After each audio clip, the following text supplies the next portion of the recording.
Taste the Daily. செய்த தமிழக மக்களுக்கு மனமார்ந்த நன்றி தெரிவித்துள்ள அதிமுக பொதுச் செயலாளர் எடப்பாடி கே பழனிசாமி என்ன மடைமாற்றினாலும் எழுச்சி பயணம் தொடரும் என தெரிவித்துள்ளார். இது தொடர்பாக அவர் வெளியிட்டுள்ள அறிக்கையில் ஜூலை 7ஆம் தேதி கோவை மாவட்டம் மேட்டுப்பாளையத்தில் தொடங்கி 19ஆம் தேதி நிறைவு பெற்ற முதற்கட்ட எழுச்சி பயணம் 31 சட்டமன்ற தொகுதிகளில் 12.5 லட்சம் மக்களை சந்திக்கும் வாய்ப்பை வழங்கியதுடன் இமாலய வெற்றியும் பெற்றுள்ளதாக பெருமிதம் தெரிவித்துள்ளார். சென்ற இடங்களிலெல்லாம் அனைத்து தரப்பு மக்களும் 52 மாத கால ஸ்டாலினின் ஃபெயிலியர் மாடல் ஆட்சியில் அவர்கள் சந்தித்து வந்த வேதனைகளை எடுத்துரைத்ததாக கூறியுள்ள எதிர்க்கட்சி தலைவர், அவர்கள் எல்லோரும் நீங்கள் எங்கள் வீட்டு பிள்ளை, உங்களை சந்தித்ததில் ஆறுதல் அடைகிறோம், எங்கள் வேதனைகளுக்கெல்லாம் விடிவு காலம் வந்துவிட்டது என தங்களின் வழிகளை மறைத்து கொண்டு உளமாற வரவேற்று தன்னை அன்பில் நிகழச் செய்தார்கள் என்றும் மக்களின் ஆற்றல் மிக்க ஆதரவில் மூழ்கி போனதாகவும் பொதுச் செயலாளர் நெகிழ்ச்சியுடன் தெரிவித்துள்ளார். குறிப்பாக விழுப்புரத்தில் ஒரு தாய் தழுதழுத்த குரலில், அண்ணா நீங்க மீண்டும் எப்போ முதல்வரா வருவீங்க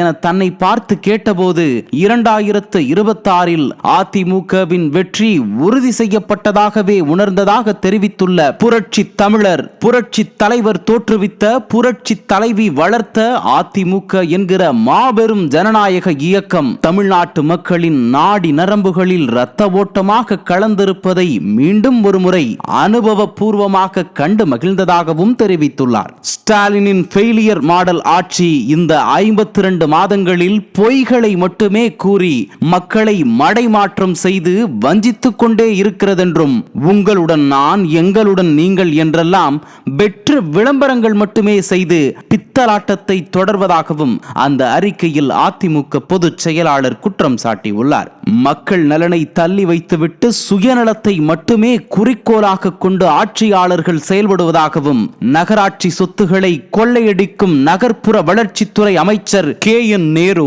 எழுச்சி பயணத்தை தவறாக சித்தரித்து அவதூறு பரப்பி இருப்பதையும் முன்னாள் முதல்வர் சுட்டிக்காட்டியுள்ளார். உண்மையில்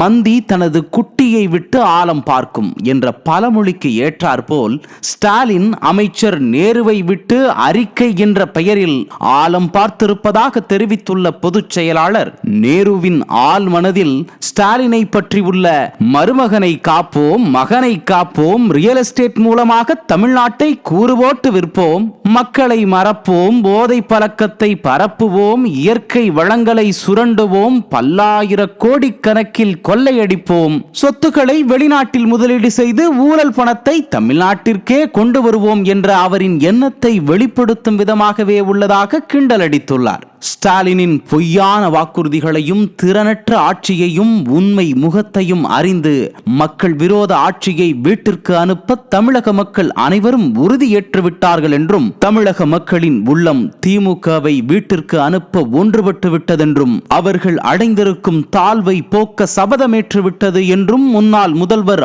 ஆவேசமாக தெரிவித்துள்ளார். மக்களை காப்போம், தமிழகத்தை மீட்போம் என்கிற தன்னுடைய முதற்கட்ட எழுச்சி பயணத்தின் மூலம் இயற்றலும் ஈட்டலும் காத்தலும் காத்த வகுத்தலும் வல்லதரசு என்ற குரலின் கருத்தை தான் உணர்ந்ததாகவும் தோல்வி மாடல் அரசுக்கு புரட்சி தமிழர் சுட்டிக்காட்டியுள்ளார். மேலும் என்ன மடைமாற்றம் செய்தாலும் தனது எழுச்சி பயணம் தொடரும் என்றும், மக்கள் ஆதரவு இன்னும் பெருகும் என்றும், 2026இல் அதிமுக அமோக வெற்றி பெற்று அனைத்து மக்களின் எண்ணங்களை நிறைவேற்றும் வகையில் நல் ஆட்சியை வழங்கும் என்றும் எதிர்க்கட்சி தலைவர் தெரிவித்துள்ளார். தவறு செய்த தற்போதைய ஆட்சியாளர்கள் அனைவரும் அதற்கு தக்க பதில் சொல்ல வேண்டிய நிலை வரும் என்றும், மக்களை காப்போம், தமிழகத்தை மீட்போம், ஸ்டாலினின் ஃபெயிலியர் மாடல் ஆட்சியை வீட்டிற்கு அனுப்புவோம் என்றும் அந்த அறிக்கையில் அதிமுக பொதுச் செயலாளர் எடப்பாடி கே பழனிசாமி சூளுரைத்துள்ளார்.